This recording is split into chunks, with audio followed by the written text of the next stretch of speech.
Hello guys, welcome to my channel. ఈరోజు అయితే నేను బ్యాచిలర్స్ కూడా ఎంతో ఈజీగా అండ్ టేస్టీగా చేసుకునే ఒక రెసిపీ అయితే మీతో షేర్ చేసుకుంటాను.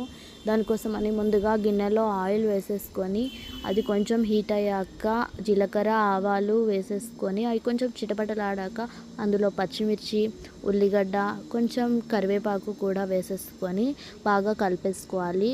ఆ తర్వాత అవి కొంచెం గోల్డెన్ బ్రౌన్ కలర్ వచ్చాక అందులో కొంచెం పసుపు కూడా వేసేసుకొని బాగా కలిపేసుకొని నేనైతే ఆ పొటాటోని కొంచెం ఉడకబెట్టుకున్నానండి, కొంచెం ఫాస్ట్ అవ్వడం కోసం. వాటిని కూడా వేసేసుకొని బాగా కలిపేసుకోవాలి. కలుపుకున్న తర్వాత ఒక 2 మినిట్స్ అని ఫ్రై చేసుకోవాలి. వాటిని మూత పెట్టేసి తర్వాత మూత తీసి ఒకసారి కలిపేసి అందులో కొంచెం సాల్ట్ వేసేసుకొని బాగా కలుపుకొని ఒక 5 మినిట్స్ మూత పెట్టేసుకోవాలి. 5 మినిట్స్ తర్వాత మళ్ళీ మూత తీసి అందులో కొంచెం గరం మసాలా వేసేసుకోవాలి. గరం మసాలా వేసుకొని ఆ తర్వాత కొంచెం పైనుంచి కొత్తిమీర వేసేసుకొని కలిపేసుకుంటే అంతే. ఎంతో టేస్టీగా అండ్ సూపర్గా ఉండే రెసిపీ అయితే రెడీ.